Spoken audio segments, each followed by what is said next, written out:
Okay, सो hi guys, हम यहाँ पे बैठे हुए हैं किसके लिए?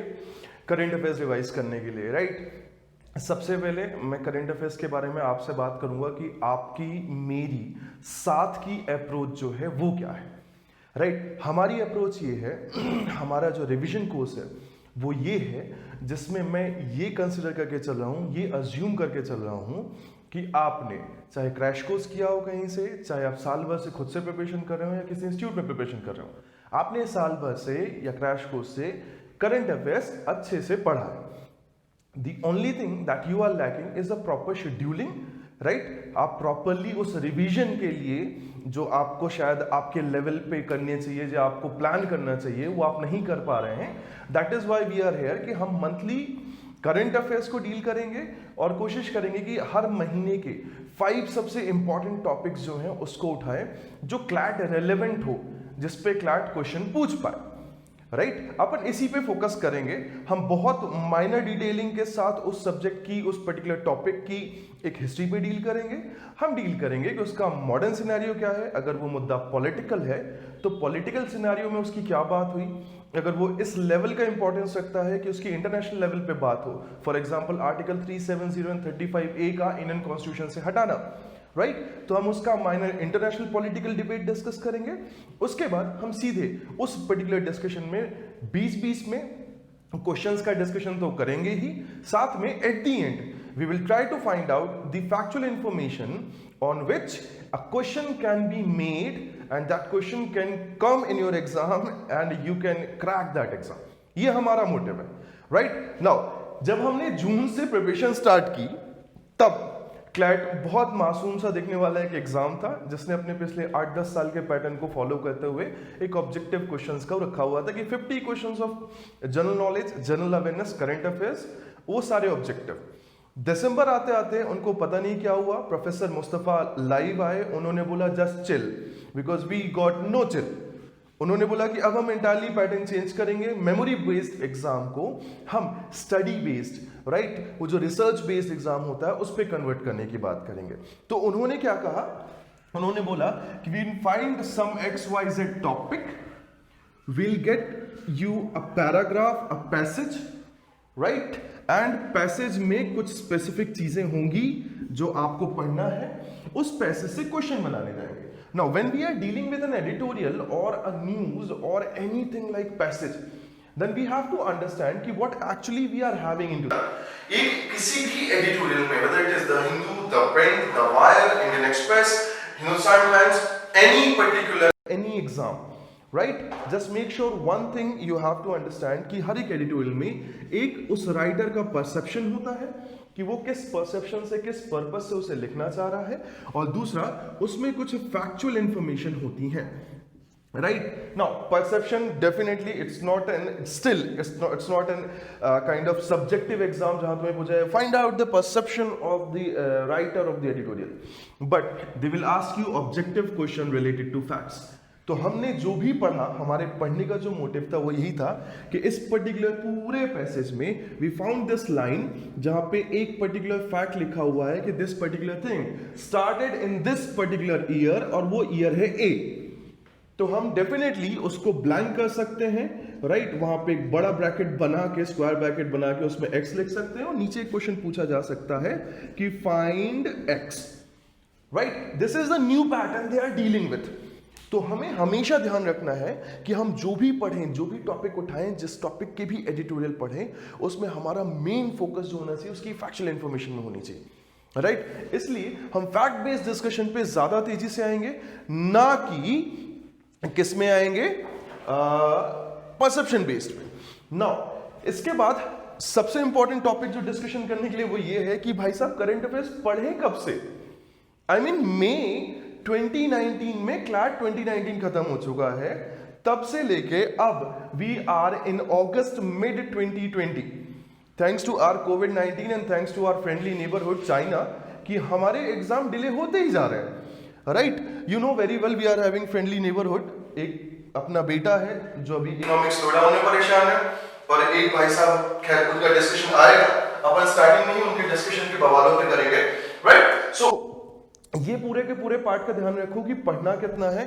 जस्ट मेक श्योर कि अगर मैं एक एग्जामिनर हूं और मुझे पता है कि जो एग्जाम मैं कंडक्ट कराने वाला हूं वो एग्जाम 12th क्लास स्टूडेंट्स के लिए है, दैट मीन्स कि अगर 12th का एग्जाम मैं मार्च में करवाना चाहता हूं और उसके बाद मैं मई में एग्जाम लेना चाहता हूं, तो मैं एट मैक्स फोकस करूंगा कि लास्ट 6-7 मंथ्स के क्या हो जाए अपने पास करंट अफेयर्स, बच्चों को पता हो, हम वो पर्टिकुलर बच्चे वो करें, चूज करें उस एग्जाम से जो क्या हो, जनरली अवेयर हो, right?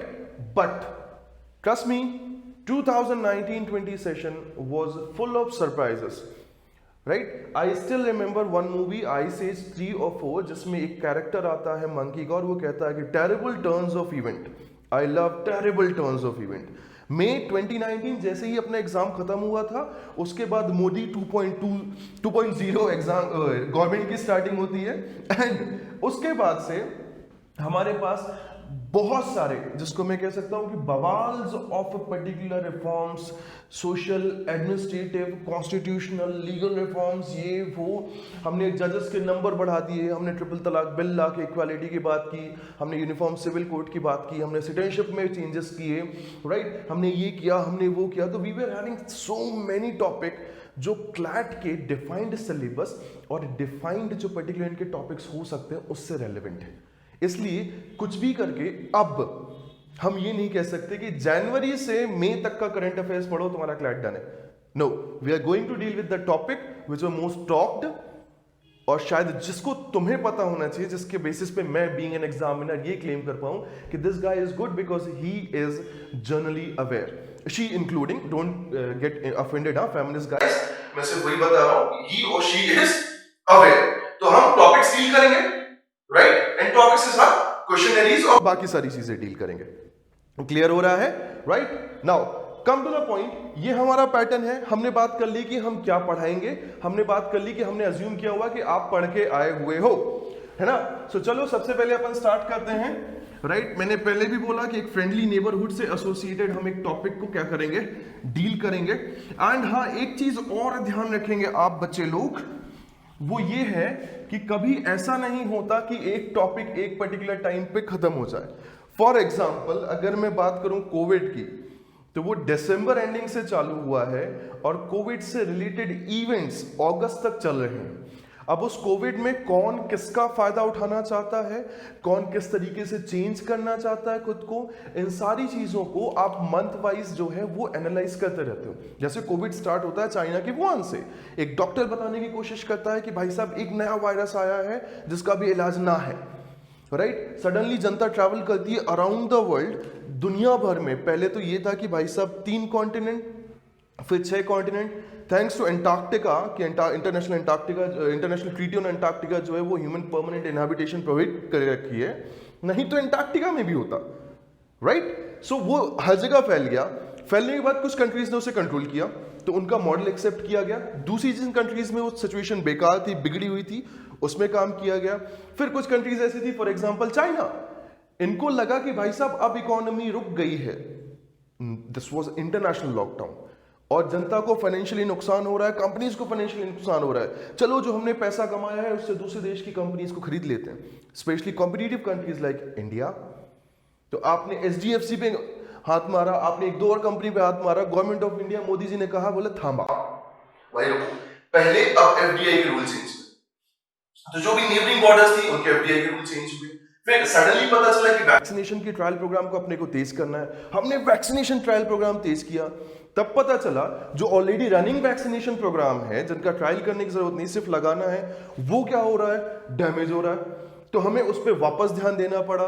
फिर सडनली WHO को इसके लिए कल्प्रिट मानना, चाइना को कल्प्रिट मानना, टर्म्स ऑफ कॉन्स्पिरेसी थ्योरीज, बीच में रशिया में पुतिन साहब हीरो बन के आते हैं, बोलते हैं अपन के पास वैक्सीन है, अपन ने अपनी बेटी को भी दिया है। फिर उसके बाद उसका क्रिटिसिज्म, उसका एक्सेप्टेंस, कौन तैयार कौन नहीं तैयार। सो एक टॉपिक जो होता है वो कभी खत्म नहीं होता। ऐसे हम कई टॉपिक डिस्कस करेंगे, राइट? कि जिसको अपन स्टार्टिंग तो अभी से करेंगे, लेकिन पता चला उससे रिलेटेड इवेंट्स जो हैं वो अभी भी चल रहे हैं। तो जस्ट मेक श्योर कि टॉपिक से रिलेटेड डिफरेंट एस्पेक्ट और factual information, this is it. इतना सा है अपना पढ़ने के लिए, इतना है। आप पढ़ते आप उसको क्या कर लेते हो कि this is the bunch of information जो मुझे डेफिनेटली पता होनी चाहिए कि अगर इस पे एक पैसेज आए तो आउट ऑफ 5 और 7 क्वेश्चन मैं एटलीस्ट 4 और 6 कर पाऊं, right? Number 1। Number 2, make sure I am not claiming that कि यही टॉपिक आएंगे। If somebody is saying that कि मेरे पढ़ाए 80 क्वेश्चन आए या मेरे बताए हुए इतने टॉपिक आए, it is clearly a coincidence, है ना? सो उस चीज के लिए तैयार रहना कि मेरे क्लेम के हिसाब से मत जाना कि नहीं इसके आगे तो अपने को पढ़ना ही नहीं है। बिंदास टाइम निकालो, खूब सारा पढ़ो, पढ़ाई कभी बेकार नहीं जाती, right? So shall we begin? Good, genius. Okay, so Shanghai cooperation organisation summit SCO 2001 Shanghai 5, right? ये स्टार्टिंग है इसकी।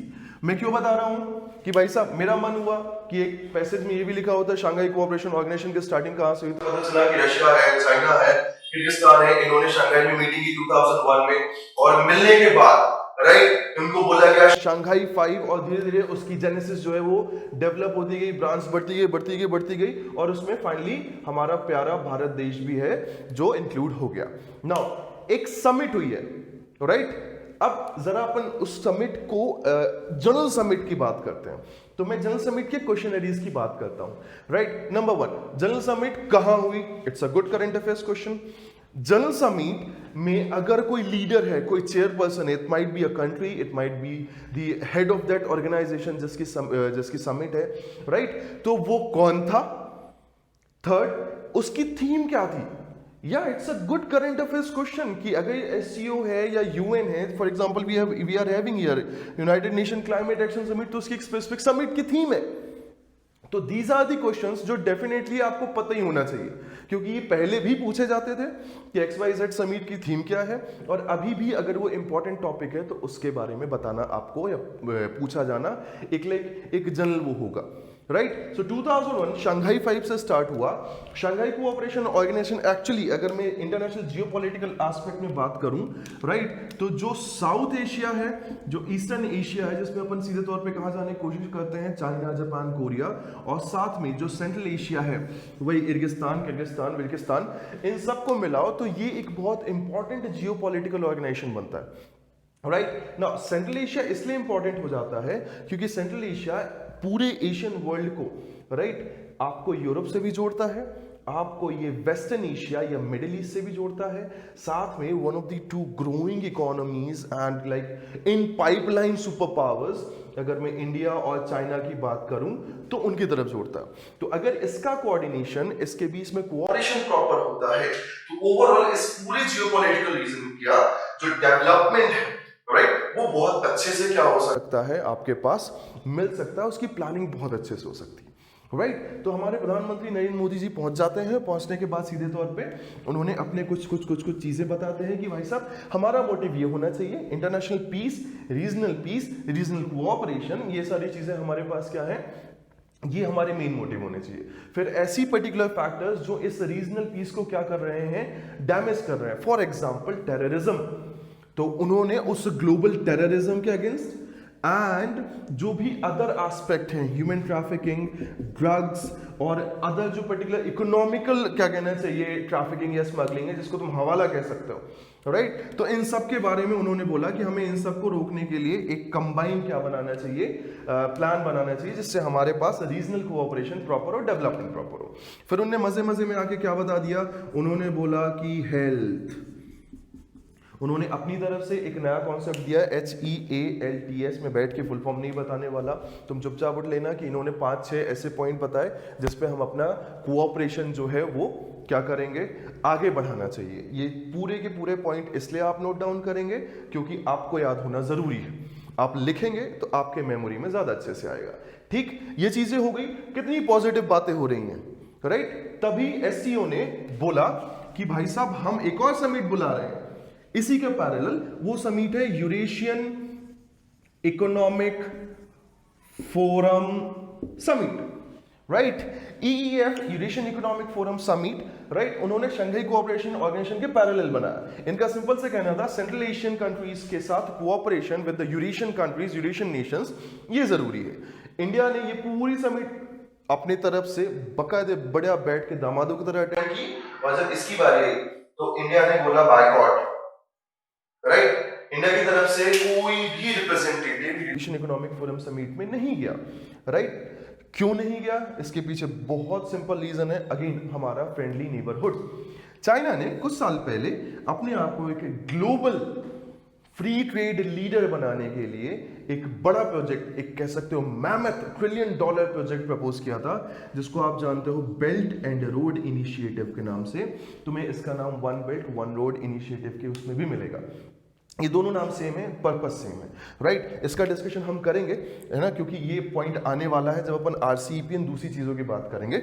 सो बेल्ट एंड रोड इनिशिएटिव मैं थोड़ा सा छोटे उसमें समझा देता हूं कि there was a time in ancient and medieval period of world history जब एक सिल्क रूट थी, जो उस टाइम पे चाइनीज सिविलाइजेशन जो थी, जो चाइनीज सोसाइटी थी, तब से लेके और वो इजिप्शियन सोसाइटी और यूरोपियन सोसाइटी तक का एक ट्रेड रूट बनती थी। दैट वाज वेरी इंपॉर्टेंट क्योंकि ये वो सबसे लंबा अवेलेबल ट्रेड रूट था जिसके थ्रू नए बिजनेसेस, कल्चर्स का मिलना, उनके एक पर्टिकुलर गुड्स एंड दूसरे रॉ मटेरियल को दूसरी जगह पहुंचाना, right? For example hotel business तभी से आया, भाई मुझे 5000 किलोमीटर ट्रैवल करना है तो मेरा ऊंट कब तक जाएगा, राइट? तो उन्होंने क्या किया, उनने ये सारी चीजें कर दी। तो वो silk route, right, 8th century 9th century तक आते आते खत्म हो गया, क्योंकि वो टाइम सिविलाइजेशन सोसाइटीज का था, अब डायनेस्टीज का हो गया, तो लड़ाइयों के चक्कर में निपट गया। फिर अभी 2-3 साल पहले America, United states of America और ब्रिटेन की तरफ से, जो कि ग्लोबल लीडर माने जाते थे फ्री ट्रेड में, इनकी तरफ से कुछ ऐसी चीजें हुई जिसका फायदा चाइना ने उठाया, राइट? फ्री ट्रेड, सिंपल सी भाषा में, मैं हूं, तुम है, ये कैमरा है, ये मेरा माइक है, ये मार्कर है, हम सब के सब एक एक देश के रिप्रेजेंटेटिव है।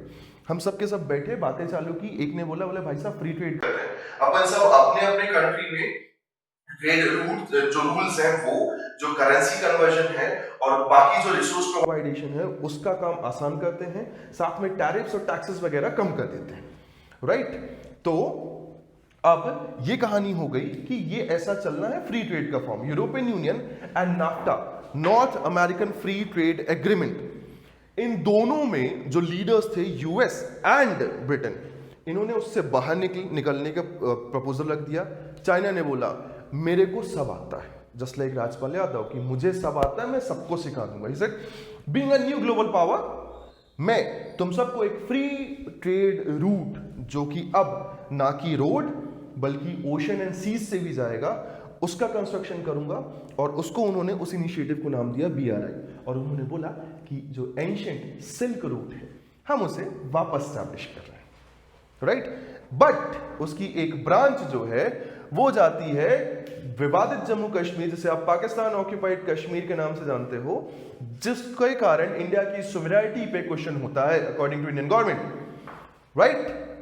सो उस एक पर्टिकुलर BRI की जो ब्रांच है, CPEC, China Pakistan economic corridor, our friendly neighbourhood together, building a road that is joining Karachi port, है ना, very important port in our Gulf region and Arabian Sea, to the main branch of Belt and Road Initiative, right, which is passing through Pakistan occupied Kashmir, जिसमें हमारा बेटा कहता है कि ये हमारा कश्मीर है, जबकि ऑफिशियली ये इंडिया का कश्मीर है, राइट? तो इंडिया ने बोला हमारी परमिशन के बिना कंस्ट्रक्शन जो है हमारी सुवेरेनिटी पे क्वेश्चन है, प्लीज ऐसा ना करें, इसलिए हमने उसको बायकॉट कर दिया।